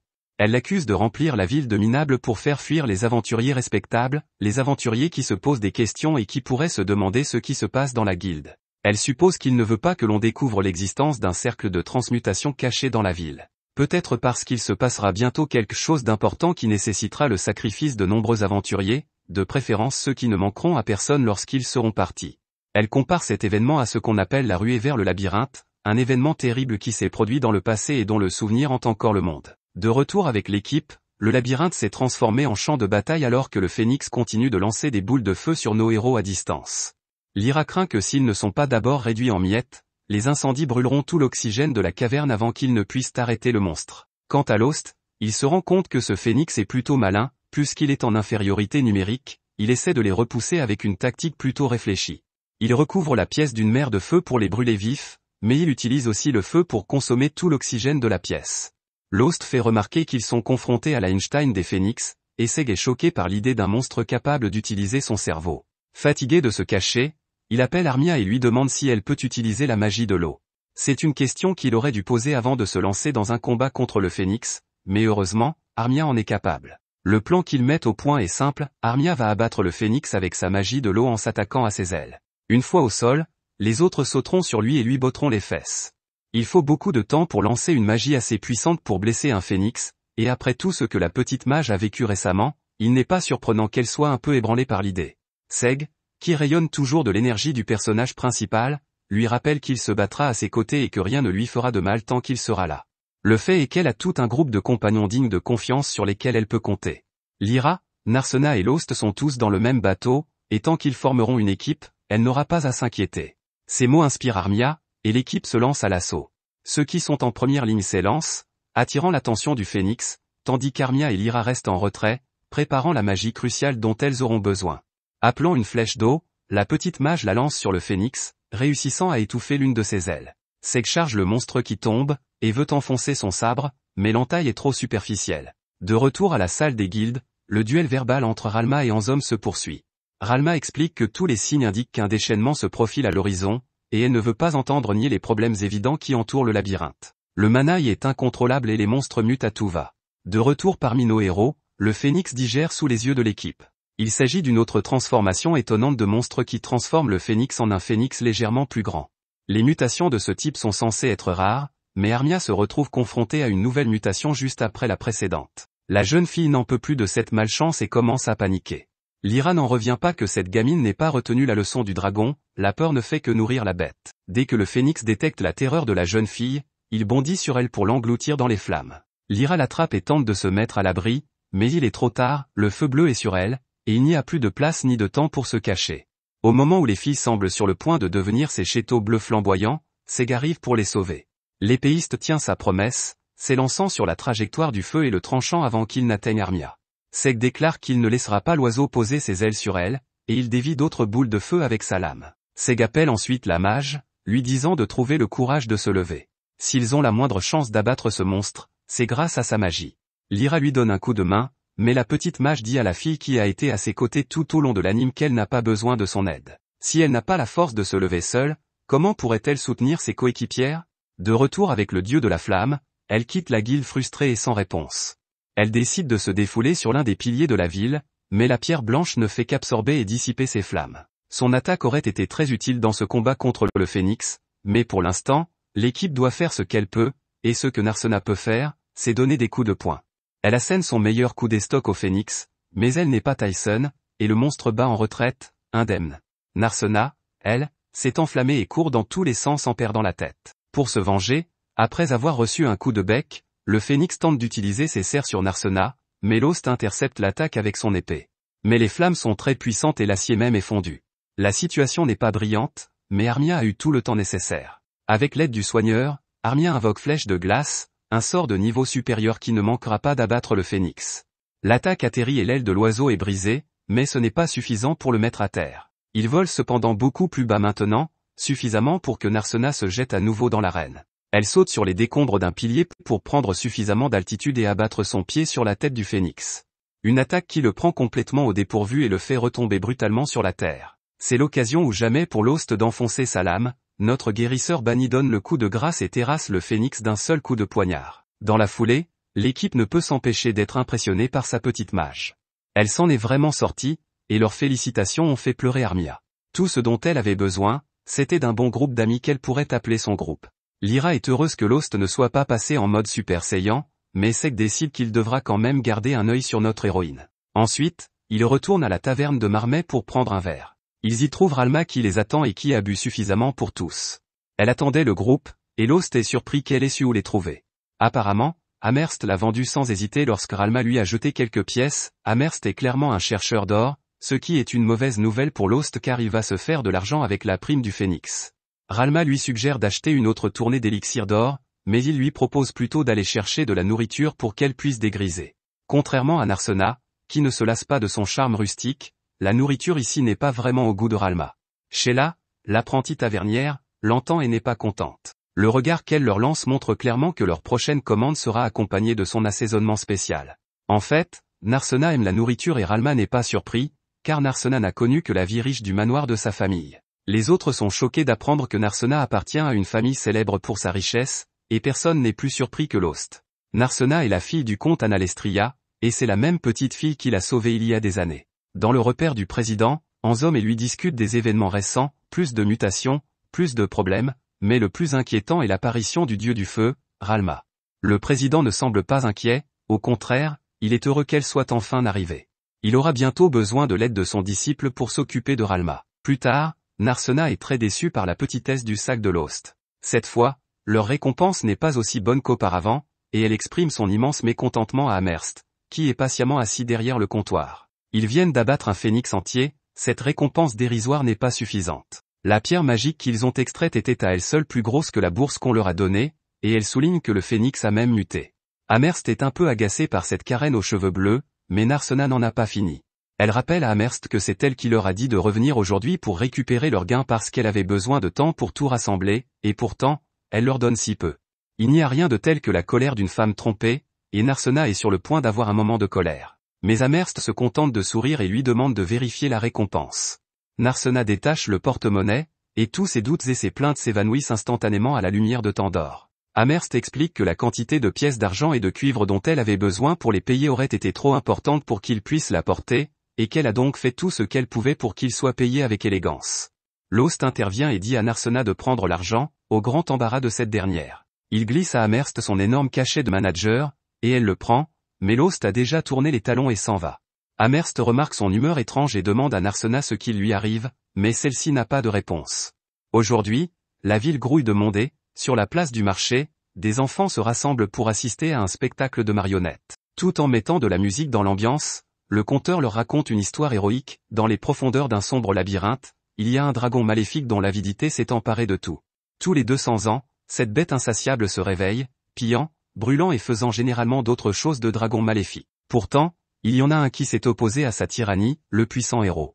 La bataille épique décidera du sort du monde, et le conteur demande à son auditoire captif qui, selon lui, gagnera. Non loin de là, Lost et Narsena se sont attablés pour un repas agréable, mais les choses ne se passent pas comme prévu entre eux. Narsena ne sait pas trop quoi dire, alors elle évoque la récompense. Avec autant d'argent, il pourrait sûrement envisager de louer une maison pour eux. Lost est un peu choqué par la soudaineté de cette suggestion, mais Narsena lui rappelle que cela fait longtemps qu'elle a été faite. Louer une vraie maison, c'est logique, c'est pratique et plus facile que de passer ses journées à l'hôtel. C'est du moins ce que lui a dit Amherst. Elle a fait des recherches et sait qu'ils peuvent se permettre non seulement de louer, mais aussi d'acheter quelque chose pour eux-mêmes. L'idée qu'une femme s'occupe des finances heurte la sensibilité masculine de Lost, et il demande à Narsena si elle se sent mal à l'aise chez Miss Mary. Comme elle se tient à l'arrière-plan, Narsena répond sagement qu'il n'y a pas de meilleur hôtel en ville, la nourriture est fantastique et les lits sont confortables, mais c'est là le problème. Parce qu'il est si beau, tout le monde veut y séjourner, ce qui signifie qu'ils doivent chaque jour faire face à la foule bruyante d'étrangers qui vont et viennent. Lost est d'accord, ce qui lui donne de l'espoir et fait rêver Narsena, qui imagine qu'ils partageront une maison confortable à la campagne. Assise au coin du feu et buvant du thé, Narsena rêve d'avoir une bonne et longue conversation avec Lost, elle s'imagine parler avec lui jusque tard dans la nuit, et plusieurs fois s'il le faut. L'idée la fait danser sur son siège, mais Lost la fait sortir de ses gonds en lui disant qu'il est trop tôt.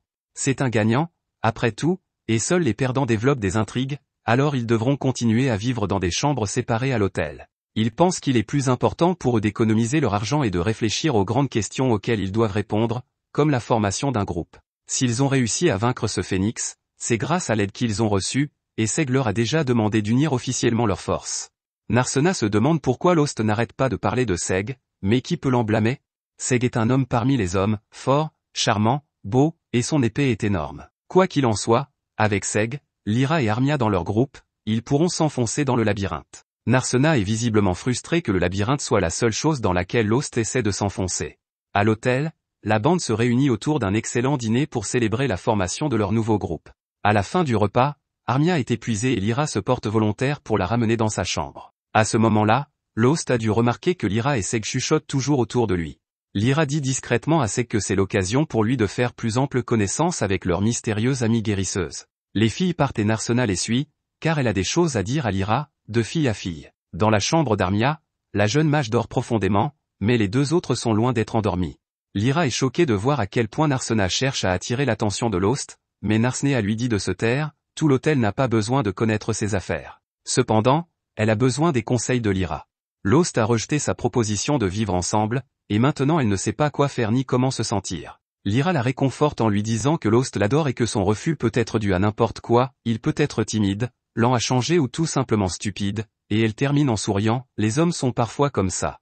Narsena est heureuse d'avoir demandé conseil à Lyra, car c'est exactement le genre de cougar dont elle avait besoin pour résoudre son problème. Lyra rôde autour des hommes depuis si longtemps qu'il n'y a rien qu'elle ne sache pas sur eux. Lyra dit qu'elle peut comprendre parce qu'elle a soif de quelqu'un depuis longtemps aussi. En bas, Lost et Seg discutent de la même chose autour d'une tasse de vin. Le guérisseur ne sait pas si l'achat d'une maison est une bonne idée, et Seg évoque ce qu'a dû ressentir Narsena lorsqu'elle lui a demandé de l'aide et qu'elle a essuyé un tel refus. Il se demande si Lost la déteste, mais personne ne peut détester la meilleure fille, Narsena. Quand ils se sont rencontrés, c'est elle qui lui a donné le courage de devenir l'aventurier qu'il est aujourd'hui. Ensuite, elle a été la seule à oser former un groupe avec Lost après que son ancienne équipe l'ait jeté comme un déchet. Seg demande alors à Lost s'il aime Narsena. Notre garçon devient rouge d'embarras, incapable de sortir un mot, ce qui est une réponse suffisante pour Seg. Seg lui-même est le sujet de conversation à l'étage, alors que les filles parlent de la fois où Lyra et lui se sont rencontrés pour la première fois. Lyra raconte son passé dans la capitale royale et comment ils ont tous deux fait partie du même groupe au début.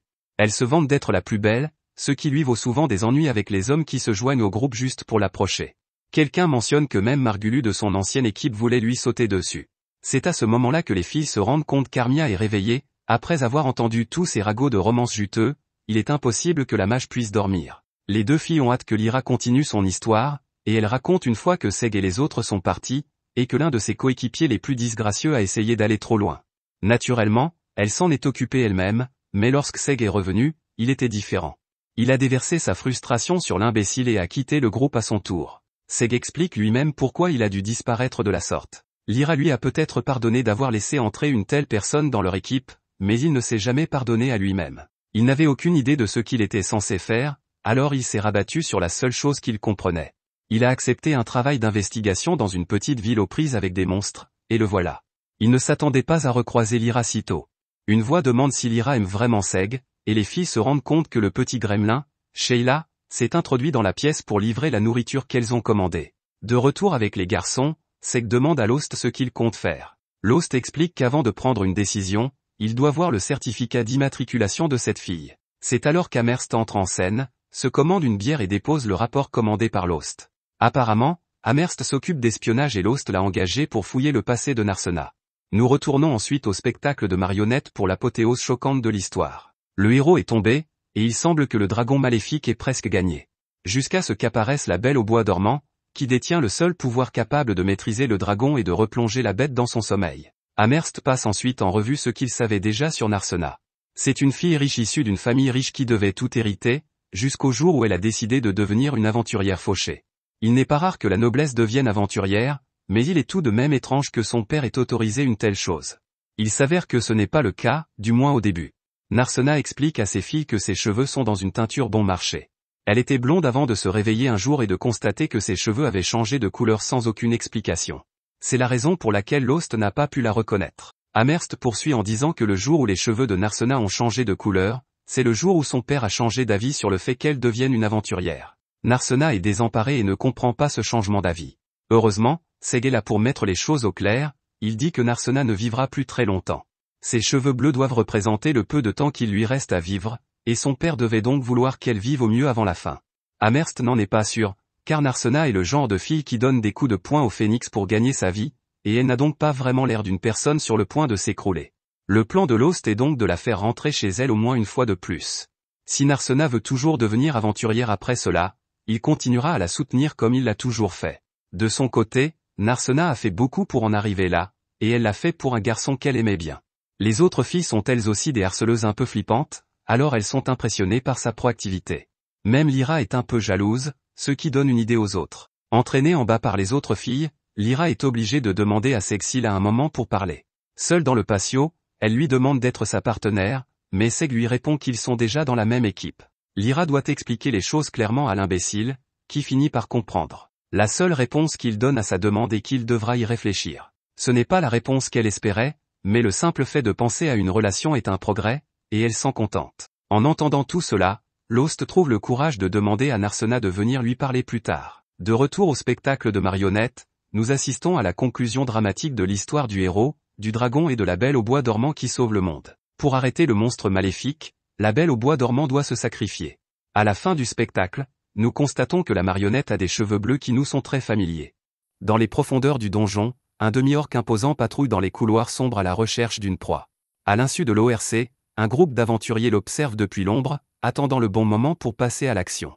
Une fois ce moment passé, le groupe tente de s'enfuir, mais se heurte à un second monstre qui lui barre la route. Les aventuriers commencent à paniquer, inquiets de se retrouver coincés entre les deux bêtes. Le chef du groupe dit aux autres de ne pas perdre leur sang-froid car il a un plan. Il appelle le plus jeune membre de l'équipe, un garçon appelé Case, et lui dit que c'est sa chance de briller. Tout le monde sait que les demi-orques ne résistent pas aux faibles, alors les autres jettent Case en pâture pour qu'il serve de distraction parfaite pendant qu'il s'enfuit courageusement. Dans l'hôtel de Marie, Narsena observe étrangement une saucisse en pensant à Lost. Lyra et Seg remarquent que leur ami artiste martial est très préoccupé et reproche à Lost d'être à l'origine de cette situation. Depuis qu'il lui a dit qu'il devait lui parler de quelque chose de très important, la jeune fille est très distraite. Ils disent à notre héros qu'il doit se mettre au travail et dire ce qu'il a à dire, ce que Lost finit par accepter. Il dit à Narsena qu'il est temps d'avoir leur conversation, mais l'intrigue a d'autres plans, car Case arrive en trombe par la porte d'entrée. Sheila et les autres se précipitent aux côtés du pauvre garçon, horrifiés par son état. Lyra et Sheila emmènent Case dans une chambre pour le soigner. Narsena demande à Sheila comment elle le connaît, et Miss Marie explique qu'elles sont toutes les deux très amies. Elles le sont depuis que Marie a appris que Case était orphelin et qu'elle a commencé à l'inviter à manger. Comme la plupart des enfants rendus orphelins par le labyrinthe, Case voulait devenir un aventurier et était très heureux d'avoir rejoint le groupe. Lost a déjà entendu cette histoire et s'excuse auprès de Narsena car ils vont devoir mettre un terme à leur conversation pour le moment. Plus tard dans la journée, à la guilde des aventuriers, Marnell et son groupe ont réussi à attraper les anciens coéquipiers de Case. Il annonce à Lost que la prime qu'il a placée sur leur tête a fonctionné et que les criminels ont avoué leurs crimes. Le regard que Lost lance aux trois aventuriers traîtres leur donne des frissons, et Marnell lui demande ce qu'il veut faire d'eux. Lost répond qu'il n'y a pas besoin de violence supplémentaire, qu'il veut juste qu'ils quittent la ville pour de bon. Marnell les libère, mais avec un avertissement, s'ils se montrent à nouveau à Marmite, ils recevront bien pire qu'une bosse sur la tête. Alors qu'ils s'enfuient vers le soleil couchant, Amherst apparaît et tente de réprimander Lost et Marnell pour leur justice d'autodéfense. Marnell fait remarquer à juste titre qu'il n'aurait pas besoin de faire régner la loi et l'ordre si la guilde faisait son travail et régulait les aventuriers comme elle est censée le faire. Amherst trouve cela difficile à contester et dit que c'est ainsi que les choses se passent, elle ne peut que suivre les ordres des supérieurs. Comme à l'accoutumée, Anzom sort et affronte le groupe. Il reproche aux aventuriers de faire ce qu'ils veulent et de ne pas faire part de leurs griefs à la guilde. Il va même jusqu'à dire que ce sont eux qui méritent d'être bannis pour leurs actions. Ces paroles mettent en colère les aventuriers à qui il s'adresse, et il commence à crier et à l'insulter. Il menace même de lui botter les fesses s'il a le culot de recommencer. Lost calme le groupe et dit qu'il va parler personnellement à Anzom pour régler cette affaire. Dans le bureau de Anzom, Lost explique ce qui est arrivé à Case.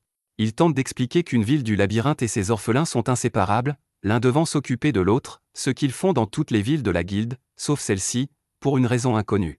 Anzom répond en se demandant si une autre ville a réussi à résoudre son problème d'orphelin. Comme Lost n'a pas de bonne réponse, Anzom poursuit en disant que Marmite n'est pas un village aisé. Ils n'ont pas les ressources ou la main-d'œuvre nécessaires pour gaspiller des solutions non testées et inefficaces comme le font d'autres villes. Sa réponse semble totalement absurde à Lost, qui s'énerve de l'indifférence totale de Anzom. Comme d'habitude, le chef de la guilde répond que si lui ou quelqu'un d'autre n'aime pas la façon dont les choses sont faites à Marmite, il est libre de s'en aller. Personne n'est forcé d'aller dans le labyrinthe ou de devenir aventurier. Lost, frustré, demande s'il existe un autre moyen de résoudre ce problème que la fuite, et Anzom mentionne la rédemption. Il raconte alors ce que quelqu'un lui a dit il y a longtemps, les aventuriers vivent toujours dans le danger, les incompétents méritent de mourir. C'est comme ça et ça a toujours été comme ça. Ces mots semblent étrangement familiers à Lost, mais il n'arrive pas à savoir d'où ils viennent. Il obtient sa réponse lorsqu'Anzom révèle la cicatrice sur son bras et demande à Lost s'il se souvient de lui. Lost est stupéfait de réaliser que Anzom est en fait le même garçon nommé Noxem qu'il a connu il y a longtemps. En revenant dans le passé, nous rejoignons le jeune Anzom sur la piste avec un groupe d'aventuriers. Il est alourdi par des tonnes de sacs et d'équipements, car les autres l'utilisent comme une mule. L'un des aventuriers sans cœur lui jette un sac de plus, et le poids le renverse. Leur chef le réprimande pour son incompétence et l'avertit que s'il n'est même pas capable de porter leurs affaires, il ne sera pas payé du tout. Alors qu'il rit et l'abandonne dans la boue, un jeune Lost s'approche et donne un coup de main à Noxem pour porter son fardeau.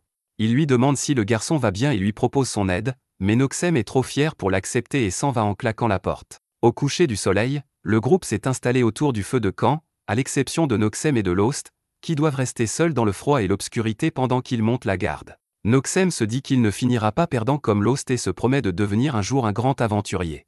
Bientôt, le groupe s'endort et va se coucher. Plus tard dans la nuit, Noxem est réveillé et s'écrie qu'il ne s'est pas endormi pendant son tour de garde. Heureusement pour lui, c'est Lost qui l'a réveillé.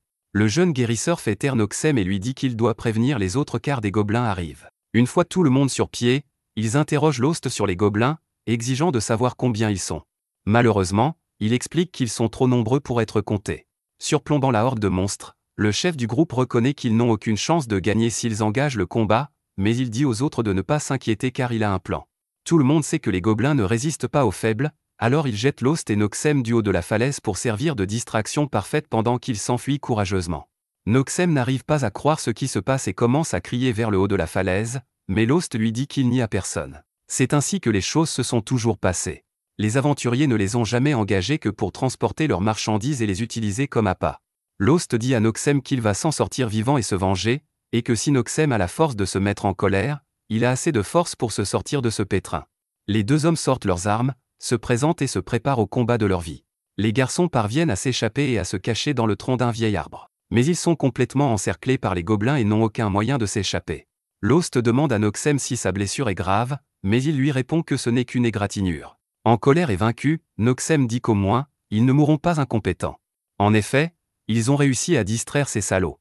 Lost, quant à lui, n'est pas sûr que leur méchant coéquipier ait réussi à s'enfuir. Il explique que lorsque les gobelins chassent en meute comme celle-ci, ils préfèrent s'attaquer à des groupes importants plutôt que de perdre leur temps avec des traînards. Ces paroles s'avèrent prophétiques car les cris des aventuriers se font entendre au loin, attirant les gobelins. Noxem rit en écoutant ceux qui l'ont trahi recevoir leur juste tribut. Lost dit même qu'il aimerait aider s'il le peut, et Noxem n'arrive pas à croire ce qu'il entend. Quoi qu'il en soit, ils ne peuvent rien faire pour l'instant, alors ils décident de partir tant qu'ils le peuvent. La blessure de Noxem l'arrête cependant dans son élan, et Lost se précipite pour le soigner. Noxem lui dit de ne pas faire l'idiot, Lost doit courir avant que les gobelins ne reviennent, mais le guérisseur n'en veut pas. C'est alors que nous entendons ces mots familiers prononcés par Anzom. Il dit que les incapables méritent de mourir et que les faibles n'ont pas le droit de vivre. Lost s'emporte et dit que le monde ne fonctionne pas comme ça.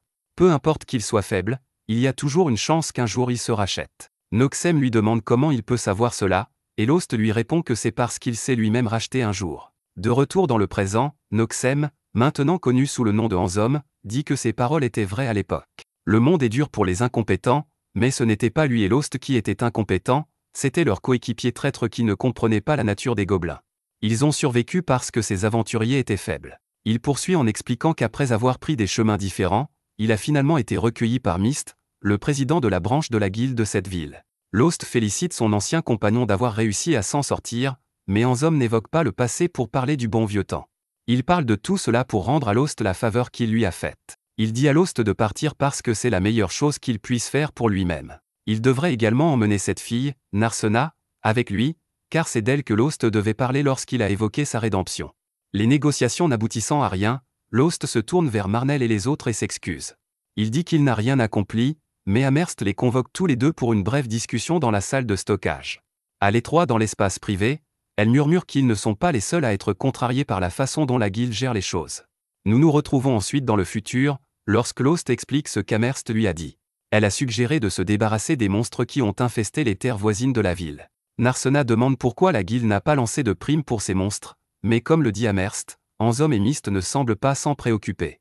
Elle a dit qu'elle les couvrirait pendant qu'ils s'occupent eux-mêmes des monstres. Elle fera également de son mieux pour s'assurer que les bonnes personnes entendent parler de ce qui se passe dans cette ville sans se faire prendre. En attendant, ils doivent s'occuper de la menace des monstres. Après avoir entendu tout cela, Narsena se plaint qu'ils doivent toujours travailler très dur. Lost lui dit de ne pas s'inquiéter car Amherst a promis d'acheter les pierres magiques qu'il pille à un prix plus élevé en payant avec leur propre argent. Lost et Marnell sont choqués d'entendre la cupide Amherst dire cela, mais elle les calme en leur donnant un coup sur la tête. La promesse de plus d'argent stimule Narsena, qui n'hésite pas à se lancer.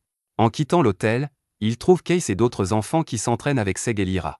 Le jeune garçon semble complètement guéri, et même si Lyra aimerait s'en attribuer tout le mérite, elle admet que Case est un dur à cuire. Seg met fin à l'entraînement à l'épée et déclare qu'il est temps de pratiquer l'art sacré des coups de poing, et que personne n'est un meilleur professeur que Narsena.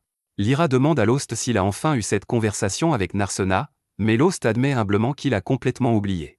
Heureusement, il semble que Narsena soit redevenue elle-même. Pendant ce temps, Anzom se présente à Monsieur Mist et lui remet une lettre de la capitale. Cette lettre émane du Premier ministre lui-même et leur demande de garder un œil sur Narsena, comme toutes les autres lettres l'ont fait avant elle. Anzom se pose la question suivante, Narsena est-elle vraiment la belle au bois dormant qui les sauvera tous du méchant dragon, comme le décrivent tous les contes de fées?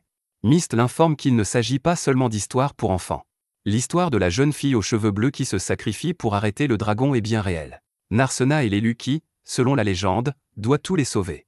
Merci d'avoir regardé mon récapitulatif. Abonnez-vous à la chaîne pour plus de vidéos.